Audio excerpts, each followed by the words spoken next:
Hello and welcome to another update video about Solana. Solana dropped out of this triangle to the downside. Yeah, we talked about that in the last video, that due to the lack of impulsive price action to the upside, the white wave count, which was already detailed out on the chart, could be at play here. A signal for that was the breakout of the triangle to the downside.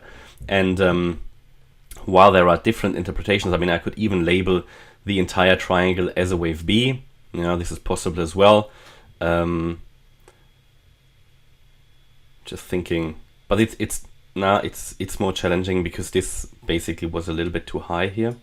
So I'm rather going with this ABC and then here the impulsive price action to the downside, or well, at least as a diagonal pattern, yeah, to the downside, that we moved down in a diagonal here. Yeah, this is not entirely clear yet. But the thing is that it looks like we're going to get a lower wave C of 2.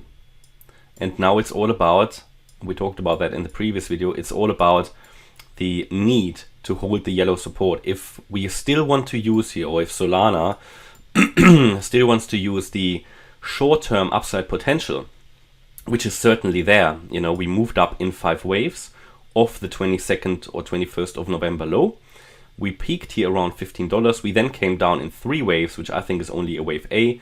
We then moved up in 3 waves, which I think is a wave B. And we could now move down in 5 waves, which is a wave C. So we've got an ABC pattern, a wave 2, and we are still in the support area, so there's no reason to get more bearish here. But it ideally makes a new low now below the A wave. That is sort of the most likely outcome, what you normally get in an ABC pattern, that the C wave is below the low of the A wave. That would be at 1280. If we get below 1280, then we've got a lower wave C and we can prepare for a rally to the upside, as long as we're holding, and that's the condition, as long as we're holding the $11.80 level. That is an important level. A lot of you will know, because it is the 78.6% fib level here. I haven't drawn the fibs accurately, but it's 1180. So the 78.6% fib level, a drop below that would make a rally in a third wave very, very unlikely. Okay, so the moment it looks like we've done the wave 1, we've done the wave 2, we are now in a third wave. There should be a fourth at some point and a fifth wave down. That would be ideal. And then this is the decision point. Yeah, this is the decision point. Should we already turn around earlier, then I think the very first signal that things are changing and we are heading back to the upside would be a break above the B wave high at $14.38, and then a break above the $15 level. These are the 2 key breakout points we already discussed in previous videos. This is the signal for me to give us an indication that wave 3 has started. It's a break above the $15 level, above the wave 1 high. If we get above that level, wave 3 is probably ongoing. I mean, the point is that we need to wait for this correction to finish. In an ideal world, we go a little bit lower in wave C, yeah, maybe all the way down to 1180, but then we turn around for a wave 3.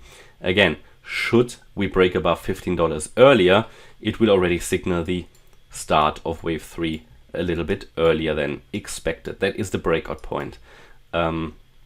Conversely, if we lose support and drop below 1180, then I think we are looking at quite a strong decline. I mean, in the first instance, we will retest the $11 level.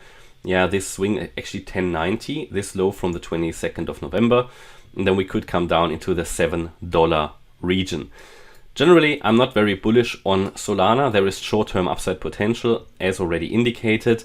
That could take us into the $19, $20 region, maybe even a little bit higher. But at the moment, my view is that this is only part of a corrective wave 4. Now, the concern that we can, or that I already expressed in previous videos, is that Solana, even though Bitcoin and Ethereum did perform fairly well over the last week or so, yeah, that Solana didn't really do it. The only 5-wave structure we had so far was this move off the low here of the 21st of November. It failed to create any impulses afterwards. That is a sign of weakness. So, I mean, this short-term upside potential is not guaranteed. I'm very skeptical about it. And it is only really starting, or we can really only assume it started if we break above the $15 level. Until then, it's difficult, you know, because we've dropped way below that 88.7% FIB level that I mentioned. That was at $30. Yeah, we've dropped way below it. And it just indicates the weakness of Solana. So I'm not doing anything with Solana. I'm extremely careful here.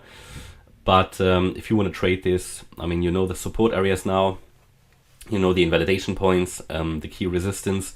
So you're prepared. But my view is that I'm very careful with Solana because we dropped so much below that 88.7% FIB level. And let's say Bitcoin and Ethereum, because there's no, I mean, there is short-term upside potential on Bitcoin and Ethereum charts as well. But let's say they don't use it, they come down, and then Solana doesn't have any buffer, and it might go straight away to lower lows. And I mean, how low does it really want to go, right? There is not much more downside potential before going to zero, really, you know. Next key support in that area around $7, and then we've got some more support around the $4 to $5 mark, but then there is nothing left really. Okay, we'll see. I hope you liked the update about Solana. If you did, please hit the like button, leave a comment and subscribe. And if you really like the content, then please check out the channel membership. Thanks a lot for watching. Bye bye.